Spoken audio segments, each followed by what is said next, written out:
Hi viewers, welcome to Politicos media. గడిచిన నెల రోజులుగా అక్కినేని కుటుంబానికి షాక్ మీద షాక్లు తగ్గుతున్నాయని చెప్పుకోవచ్చు. అక్కినేని నాగార్జున మీద క్రిమినల్ కేసు పెట్టడం జరిగింది మాదాపూర్ పోలీస్ స్టేషన్.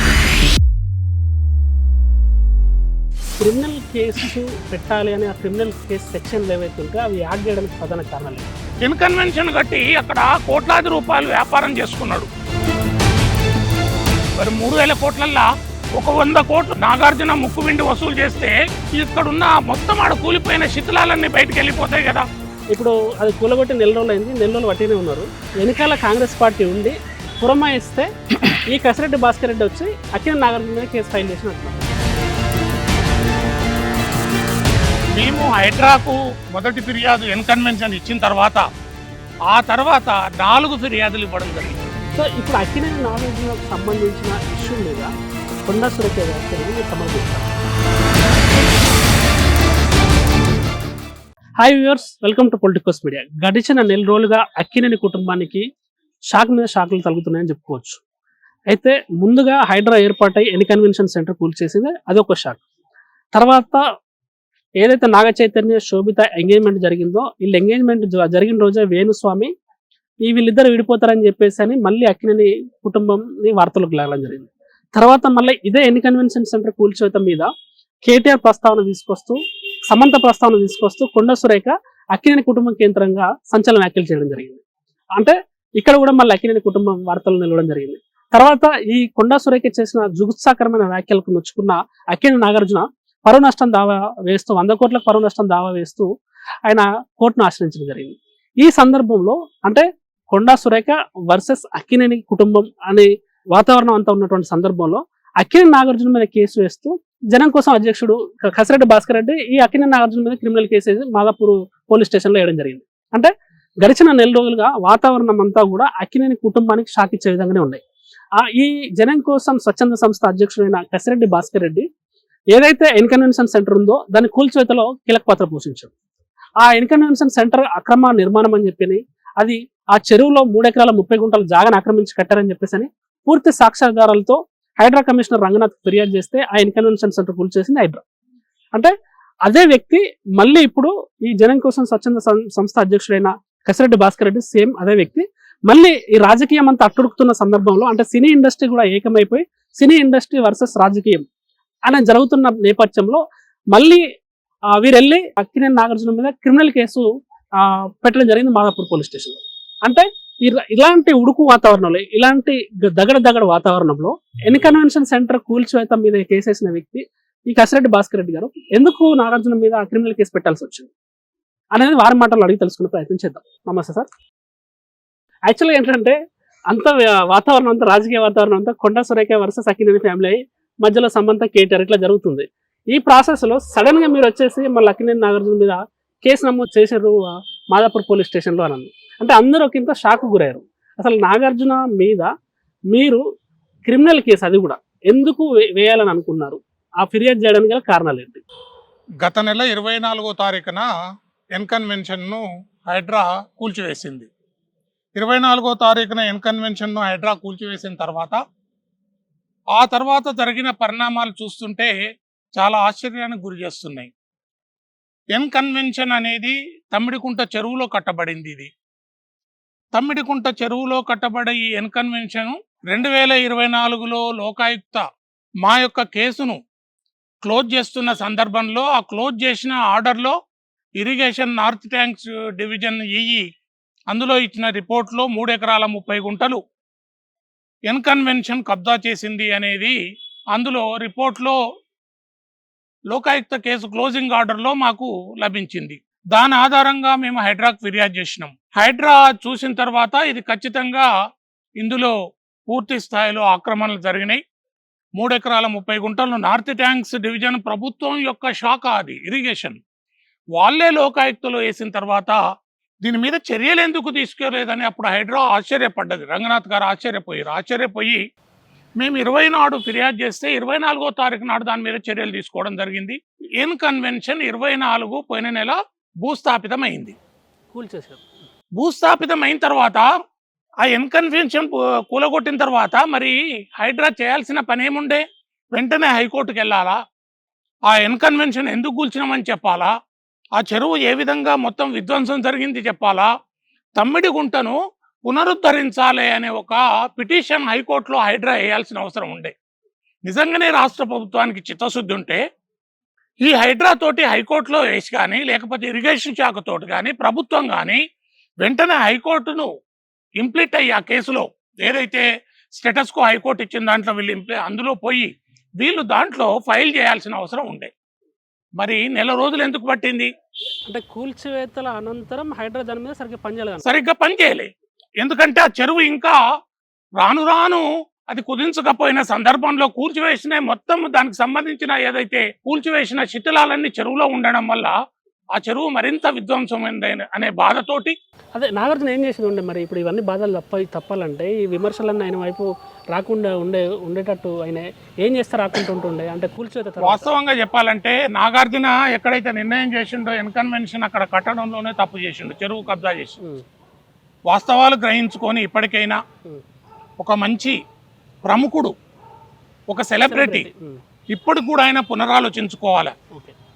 ఆయన విషయంలో ఎక్కడ కూడా వివాదాలు లేకుండే. గతంలో ఆయన సినీ ఫీల్డ్ ఆయన ఏదో చేసుకునేవాడు. ఈ మధ్యన మొత్తం వివాదాలన్నీ ఆయన చుట్టూ తిరుగుతున్నాయి. నాగేశ్వరరావు గారు ఉన్నన్ని రోజులు ఆ కుటుంబానికి ఎలాంటి వివాదాలు లేవు.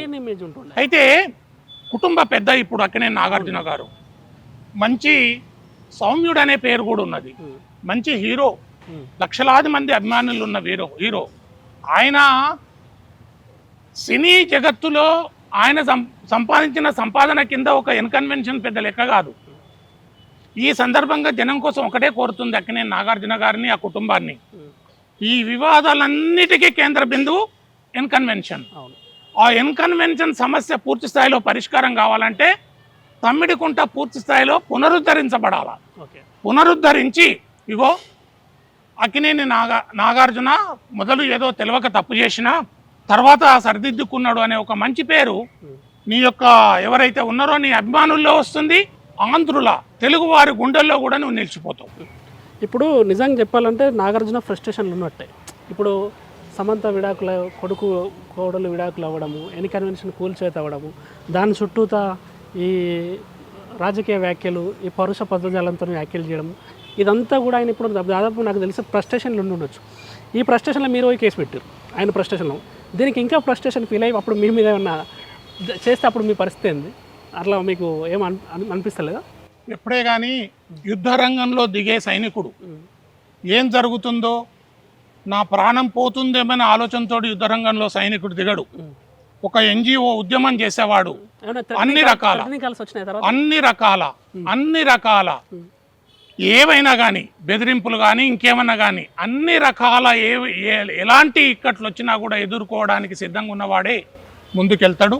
ఇప్పుడు కేసు పెట్టి 2 రోజులైంది. మీరు ఈ 2 రోజులలో ఏమన్నా కేసు అసలు ఫైల్ అయిందా, లేకపోతే ఈ ప్రాసెస్లో కేసు వెనక్కి తీసుకోమని ఏమన్నా బెదిరింపు calls, threatening calls, spam calls రావడం జరిగిందా? అలాంటి సంఘటనలు అయితే ఏం జరగలేదు. చాలామంది చాలా చక్కగా మీరు చేసిన ఫిర్యాదు సముచితం, సమయోచితం, ఒక పెద్ద మనిషి, ప్రముఖుడు, ఆయన ఇలా చేయాల్సిందే కాదు, తాను చేసిన తప్పును తెలుసుకోవాల్సి ఉండే. సరే ఆయన కుటుంబము, ఆ రాజకీయాలు మాకు సంబంధం లేదు. నలుగురు 4 రకాలుగా మాట్లాడుకుంటున్న సందర్భంలో వీటికన్నిటికీ కారణం ఎన్కన్వెన్షన్ అని ఒక కేంద్ర బిందువును తీసుకొస్తూ దాన్ని రాజకీయాల్లోకి తీసుకుపోవడం అనేది సందర్భోచితం కాదది. వెంటనే ఏదైతే ప్రభుత్వము దానికి సంబంధించిన ఏదైతే హైడ్రాకు పూర్తి అధికారాలు ఇవ్వడం జరిగింది, దీని విషయంలో ఏదైతే మేము ఈరోజు నాగార్జున మీద పెట్టిన ఫిర్యాదు కేసు, ఆ పోలీసులు ఏమంటున్నారంటే లీగల్ ఒపీనియన్ కోసం పంపినాము, ఆ ఒపీనియన్ వచ్చిన తర్వాత మేము ఏం చేయాలనేది ఆలోచిస్తామని అంటున్నారు. అయితే ఈ నిర్ణయం తీసుకోవాల్సింది రాష్ట్ర ప్రభుత్వం, హైడ్రాకు ఇప్పుడు పవర్స్ వచ్చినాయి. ఒక తప్పు చేసిన, ఒక చెరువును కబ్జా చేసిన వ్యక్తి మీద కూడా క్రిమినల్ కేసులు పెట్టే హైడ్రా ఆర్డినెన్స్ వచ్చింది. అందుకని ఈ సందర్భంగా నేను రంగనాథ్ గారిని ఒకటే అడుగుతున్నా, వెంటనే అక్కినేని నాగార్జున మీద క్రిమినల్ కేసు నమోదు చేసి మా భారాన్ని తగ్గించాలని కోరుతున్నాం. ఒకవేళ మీరు విత్డ్రా చేసుకోవాల్సి వస్తే ఎలాంటి పరిస్థితుల్లో విత్డ్రా చేసుకుంటారు? ఇప్పుడు ఏదైతే అక్కినేని నాగార్జున మీద కేసు పెట్టారో కేసు విత్డ్రా చేసుకోవాల్సి వస్తే అంటే నాగార్జున ఈ పని చేస్తే నేను కేసు విత్డ్రా చేసుకుంటా అనే ఏమన్నా ఉందా మీకు అట్లా ఆలోచన? అక్కినేని నాగార్జున చేసిన నేరం మామూలు నేరం కాదు. అక్కడ చెరువును కబ్జా చేసిండు, పర్యావరణాన్ని విధ్వంసం చేసిండు, తప్పుడు రికార్డులు చూయించిండు, పర్మిషన్ లేనిది పర్మిషన్ ఉన్నదన్నాడు, ఎలాంటి అనుమతులు లేకుండా బీఆర్ఎస్ కోసం అప్లై చేసిండు. బీఆర్ఎస్ కోసం అప్లై చేయడం అంటేనే అనుమతి లేదని అర్థం. దీన్ని బట్టి లోకాయుక్త ఎప్పుడో చెప్పేసింది అక్కినేని నాగార్జున విషయంలో. అక్కడున్న ఏదైతే రాష్ట్ర ప్రభుత్వ శాఖలు ఇచ్చిన రిపోర్టుల్లో క్లియర్గా ఉన్నాయి. అక్కినేని నాగార్జున 3 ఎకరాల 30 గుంటలు చెరువులో కట్టాడు అనేది క్లియర్గా ఉన్నది. ఇవన్నీ అర్థం చేసుకొని కనీసం నిన్న అంతమంది స్పందించారు కదా. ఒక కొండా సురేఖ గారు మాట్లాడితే ఏకీదం అంతమందిని స్పందించారు కదా. మరి అక్కినేని నాగార్జున చేసిన తప్పును ఎందుకు ప్రశ్నించరు అని ఈ సినీ జగత్తును మనం అడగాల్సిన అవసరం ఉంది.